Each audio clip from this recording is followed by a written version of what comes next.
오늘 저는 여러분께 제 인생에서 가장 충격적이고 혼란스러웠던 이야기를 들려드리려고 합니다. 사랑하고 믿었던 사람에게서 발견한 어두운 비밀, 그 비밀이 제 삶을 어떻게 뒤흔들었는지, 그리고 그 속에서 제가 어떻게 다시 일어섰는지 아주 솔직하고 길게 풀어놓겠습니다. 저는 민서라고 합니다.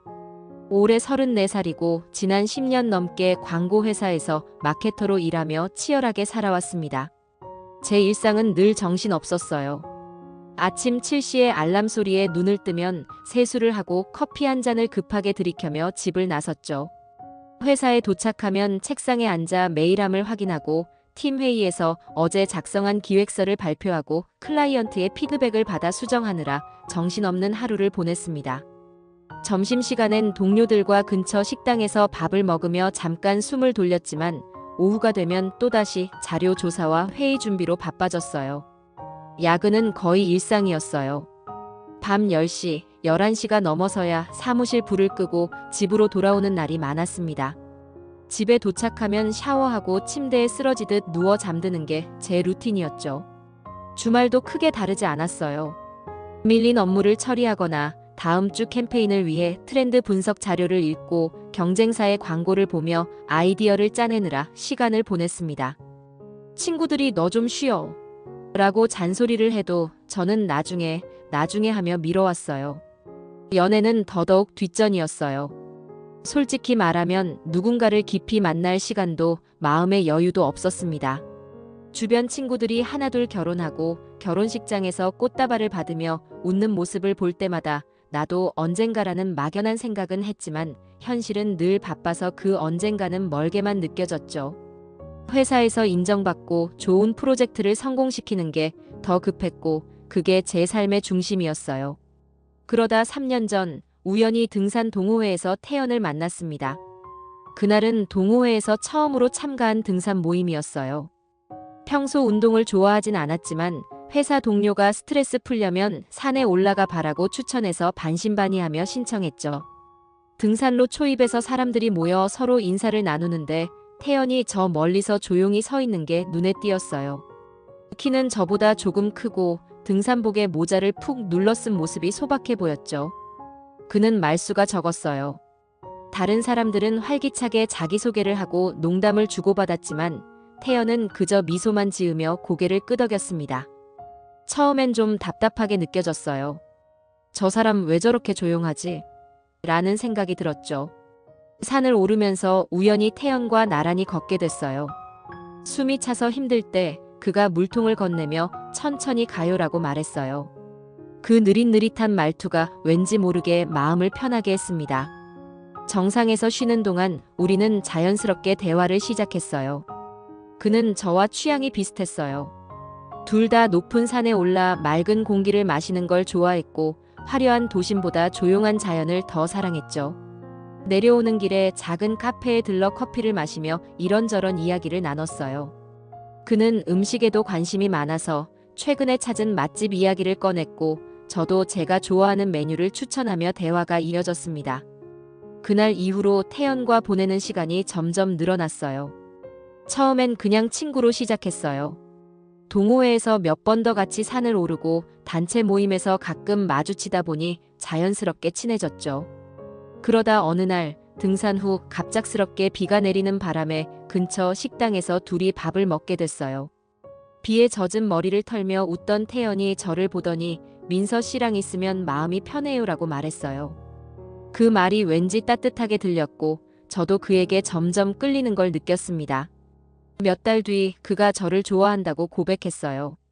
그날은 가을이라 단풍이 예쁘게 물든 산을 오르고 있었는데 정상에서 그가 쭈뼛거리며 저 민서 씨가 좋아요 라고 말했죠. 저도 그때쯤 그에게 마음이 생긴 터라 저도요 라고 답했고 그렇게 우리는 연인으로 발전했어요. 태연과의 연애는 처음엔 정말 행복했어요. 그는 늘 저를 배려해줬습니다. 제가 야근으로 피곤할 땐 집에 와서 따뜻한 차를 끓여주고 주말엔 제가 좋아하는 산으로 데려가며 작은 이벤트를 챙겼어요.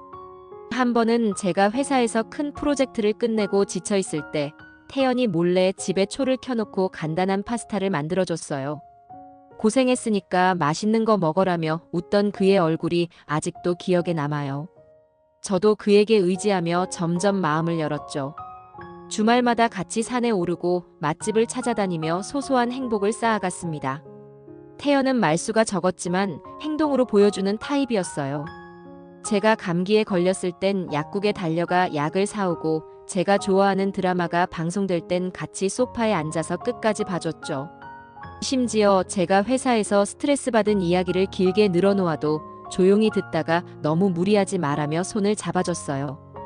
그 다정한 모습에 저는 점점 더 그를 믿게 됐습니다. 이 사람이라면 평생 같이 할 수 있겠다라는 생각이 들었죠. 그러다 1년 전 우리는 같이 살기로 했습니다. 결혼을 전제로 한 동거였어요. 어느 날 저녁 태연이 저를 보며 우리 같이 살면 더 행복할 것 같아. 결혼 자금도 모으고 미래를 같이 준비해보자라고 제안했어요. 저도 그 말에 동의했고 그의 아파트로 짐을 옮겼습니다. 이사 날 우리는 함께 가구를 배치하고 작은 화분을 사와 거실에 놓으며 웃었어요. 여기가 우리 집이야라며 태연이 저를 안아줬을 때 저는 정말 이 관계가 제 인생의 안정적인 기반이 될 거라고 믿었어요. 그는 늘 너랑 같이 있으면 미래가 그려져라며 저를 안심시켰고 저도 그 말을 의심하지 않았습니다. 하지만 그 믿음이 무너지기 시작한 건 아주 사소한 계기였어요. 어느 날 태연이 출근한 뒤 저는 그의 노트북을 빌려 급한 프레젠테이션 자료를 정리하고 있었어요. 그날은 클라이언트와의 미팅이 코앞이라 제 노트북 배터리가 방전된 상태였고 어쩔 수 없이 태연의 노트북을 썼죠. 평소엔 그의 물건을 함부로 만지지 않았어요. 개인 공간은 존중해야지라는 생각이 강했거든요. 하지만 그날은 시간이 촉박해서 태연이 이해할 거야라며 마음을 다잡고 노트북을 켰습니다. 화면이 켜지고 바탕화면을 보는데 파일 몇 개가 어지럽게 흩어져 있었어요. 태연은 정리하는 걸 좋아하는 성격이라 평소엔 깔끔했는데 그날은 좀 이상했죠. 자료를 찾던 중 이상한 폴더가 눈에 띄었어요. 이름이 백업이라고만 적혀있는 평범해 보이지만 왠지 신경 쓰이는 폴더였습니다. 뭐지? 회사 자료 백업인가? 하며 별 생각 없이 클릭했는데 그 안에는 수백 개의 동영상 파일이 있었어요. 처음엔 태연이 등산 영상 정리했나? 하고 넘기려 했지만 호기심에 하나를 재생해봤습니다. 화면이 켜지자마자 저는 숨이 멎는 것 같았어요. 영상 속에는 제가 나와 있었어요. 그것도 집에서 편하게 지낼 때의 모습이었죠. 낡은 잠옷을 입고 거실에서 책을 읽는 장면이었어요. 카메라 앵글은 소파 위쪽, 천장 근처에서 내려다보는 듯 했어요. 저는 그 순간을 기억했어요. 그날은 주말이었고 태연이 회사에 잠깐 다녀올게라며 나간 뒤였죠. 저는 혼자 집에서 느긋하게 책을 읽고 있었는데 그게 찍히고 있었다니요. 순간 머리가 어지러웠습니다. 이게 대체 뭐야? 태연이 언제 이런 걸 찍은 거지? 왜 나한테 말 안 한 거야? 온갖 질문이 머릿속을 맴돌았지만 저는 침착하려 애쓰며 다른 파일들도 열어봤어요. 두 번째 영상은 주방에서 찍힌 거였어요. 제가 된장찌개를 끓이며 콧노래를 부르는 모습이었죠. 카메라가 주방 선반 위쪽에서 저를 내려다보고 있었어요. 세 번째 영상은 더 충격적이었어요. 샤워를 마치고 욕실에서 나와 머리를 말리며 거울 앞에 서 있는 장면이었죠. 물기가 뚝뚝 떨어지는 머리를 타월로 감싸고 거울에 비친 제 얼굴을 보며 오늘 좀 피곤해 보이네 라고 중얼거리는 소리까지 녹음돼 있었어요. 저는 그 순간을 또렷이 기억했어요. 그날은 회사에서 힘든 하루를 보내고 집에 와서 샤워로 피로를 풀던 때였죠. 그런데 그게 카메라에 담겨 있었다니 온몸이 떨리기 시작했어요. 폴더를 하나씩 열어보며 저는 점점 더 충격에 빠졌습니다. 영상은 집 안 곳곳에서 촬영된 것들이었어요. 거실에서 TV를 보며 깔깔 웃는 모습, 침실에서 잠옷을 갈아입으며 스트레칭하는 장면, 심지어 욕실 문 근처에서 물기를 닦는 모습까지 카메라 각도로 보아 몰래 설치된 작은 장치로 찍힌 게 분명했어요. 더 끔찍했던 건 일부 영상에는 제가 잠든 모습이 담겨 있었어요. 새벽에 제가 깊이 잠들어 있을 때 태연이 가까이 다가가 제 얼굴을 찍은 장면들이었죠. 숨소리까지 들릴 정도로 가까운 거리에서요. 한 영상에서는 그가 카메라를 들고 제 얼굴을 천천히 훑으며 예쁘다라고 중얼거리는 소리가 들렸어요. 또 다른 영상에서는 제가 잠꼬대를 하는 소리가 담겨 있었는데 태연아, 사랑해라는 말이 희미하게 들렸죠. 그걸 보는 순간 온몸에 소름이 끼쳤습니다. 제가 사랑했던 사람이, 매일 제 옆에서 잠들던 사람이 이런 짓을 했다는 게 도저히 믿기지 않았어요. 영상을 다 확인한 뒤 저는 한동안 멍하니 앉아 있었어요. 머릿속이 하얘지면서도 동시에 분노와 두려움이 밀려왔습니다. 이게 단순한 장난일 리는 없었어요. 영상은 몇 달, 아니 몇 년에 걸쳐 찍힌 것들이었고 파일 이름에 적힌 날짜를 보니 우리가 같이 살기 전부터 시작된 것도 있었어요. 그러니까 태연은 저와 연애를 시작한 초기부터 이런 행동을 해왔던 거예요. 대체 왜 이런 걸 찍은 걸까? 이 영상들을 어디에 쓰려고 했던 걸까? 혹시 다른 사람에게 보여줬을까? 질문이 꼬리에 꼬리를 물었지만 태연이 퇴근하기 전까지는 그를 직접 마주할 수 없었기에 저는 혼자 고민하며 시간을 보냈습니다. 저는 커피를 내려놓고 창밖을 바라봤어요. 평소라면 태연과 저녁 메뉴를 고민하며 오늘은 뭐 먹을까? 하며 웃고 있을 시간이었죠. 하지만 지금은 그 모든 일상이 거짓처럼 느껴졌어요. 제가 사랑했던 태연은 누구였던 걸까? 제가 믿었던 그 다정한 모습 뒤에 이런 어두운 면이 숨겨져 있었다니 모든 게 무너지는 기분이었어요. 손에 든 커피잔이 떨려서 테이블에 내려놓고 저는 숨을 깊게 들이쉬며 태연이 돌아올 때까지 기다렸습니다. 그 몇 시간 동안 저는 계속 영상을 다시 틀어보며 뭔가 단서를 찾으려 했어요. 혹시 제가 놓친 게 있나? 이게 꿈이길 바라는 마음으로요. 하지만 화면 속 제 모습은 너무도 선명했고 현실은 점점 더 무겁게 저를 짓눌렀습니다. 퇴근 후 집에 들어온 태연을 보자마자 저는 그를 다그쳤어요. 처음엔 차분하게 물어보려 했지만 감정이 북받쳐서 목소리가 떨렸습니다. 이 영상들 뭐야? 언제부터 나를 찍은 거야? 대체 왜 이런 짓을 한 거야? 태연은 순간 당황한 표정을 지었어요. 눈동자가 흔들리고 입꼬리가 어색하게 올라가며 말을 더듬었죠. 뭐야? 무슨 소리야? 라며 모르는 척했지만 그의 손이 살짝 떨리는 걸 놓치지 않았어요. 저는 노트북을 열어 영상 하나를 재생하며 이게 뭐냐고. 설명해. 라고 소리쳤습니다. 태연은 잠시 화면을 보더니 이내 태연한 척하며 아, 그거 그냥 추억으로 남기려고 찍은 거야. 너한테 말하려고 했는데 깜빡했다라고 둘러댔습니다. 저는 그 말을 듣고 더 화가 났어요. 추억을 남긴다고 욕실 근처에서 몰래 찍고 내가 잠든 모습을 그렇게 집요하게 촬영해. 지금 나를 바보로 아는 거야? 라고 소리쳤죠. 태연은 계속 말을 돌리려 했어요. 너무 예민하게 반응하는 거 아니야? 내가 너를 어떻게 하려고 찍은 것도 아니고라며 오히려 저를 탓하는 투로 말했어요. 그 태도에 저는 더 큰 배신감을 느꼈습니다. 예민하다고? 이게 장난으로 보이냐고. 당장 다 설명해. 라고 다그쳤죠. 태연은 한참을 머뭇거리다 그냥 너가 예쁘게 보일 때마다 찍고 싶었어. 나쁜 의도는 없었다고라며 어설프게 변명했어요. 하지만 저는 그 말을 믿을 수 없었어요. 영상이 너무 많았고 촬영 각도와 상황이 너무 치밀했기 때문이죠.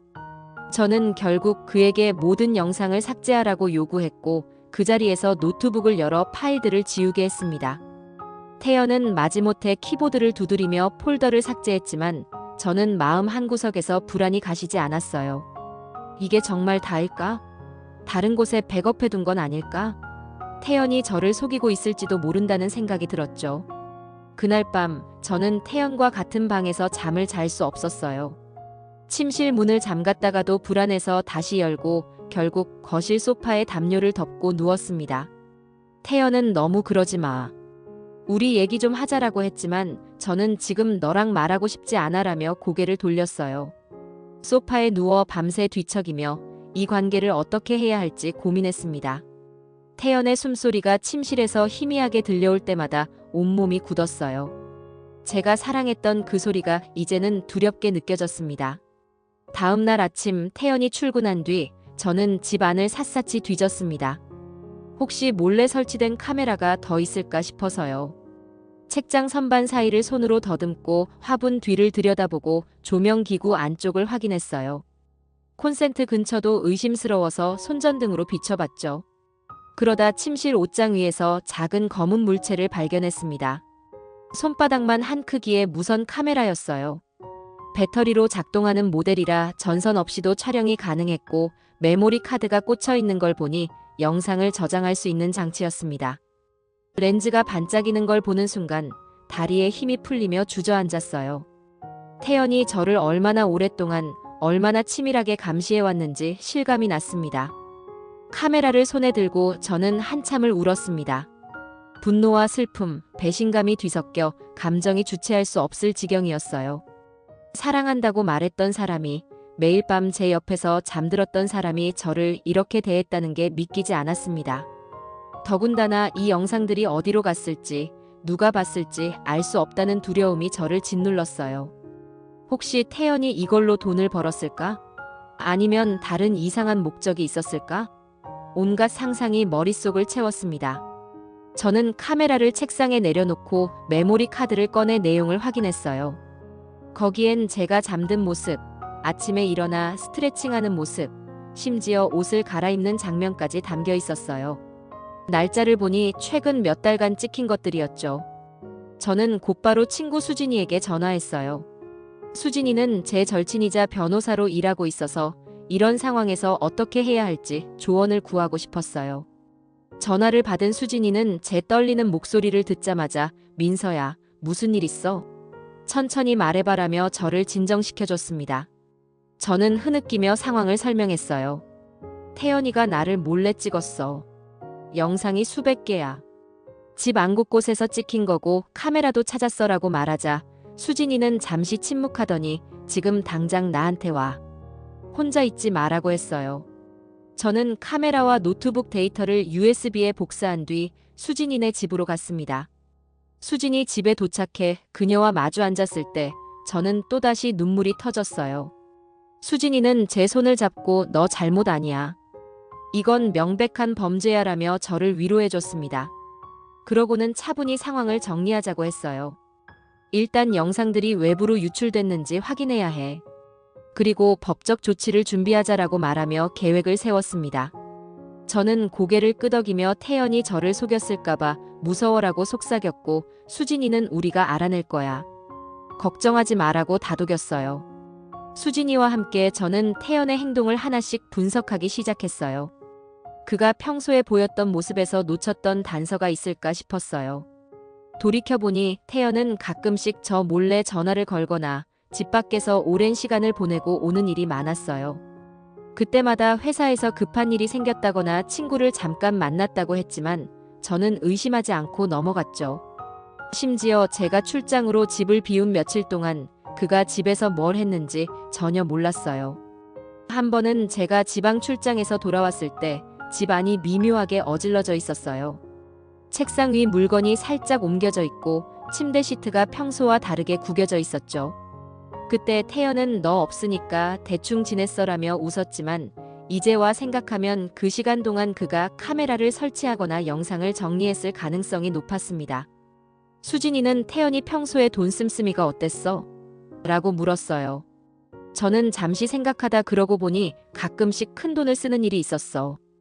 게임 아이템을 샀다고 하거나 친구들과 여행 갔다 왔다고 했는데 그 돈이 어디서 났는지 물어보면 얼버무렸어라고 답했어요. 수진이는 고개를 끄덕이며 그 돈이 영상에서 나온 걸 수도 있어. 다크웹 같은 데서 불법으로 거래했을 가능성이 높아라고 했어요.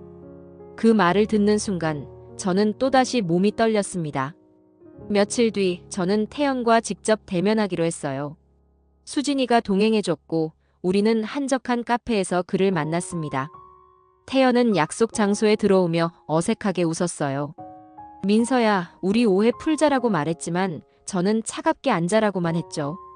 수진이가 옆에서 저를 지켜봤고 저는 단도직입적으로 물었어요. 이 영상들 어디까지 간 거야? 누구한테 보냈어? 솔직히 말해. 태연은 처음엔 발뺌했어요. 무슨 소리야? 나 그런 적 없어라며 시치미를 뗐죠. 하지만 제가 카메라를 발견한 사실과 법적 조치를 준비 중이라는 말을 꺼내자 그의 표정이 굳어졌습니다.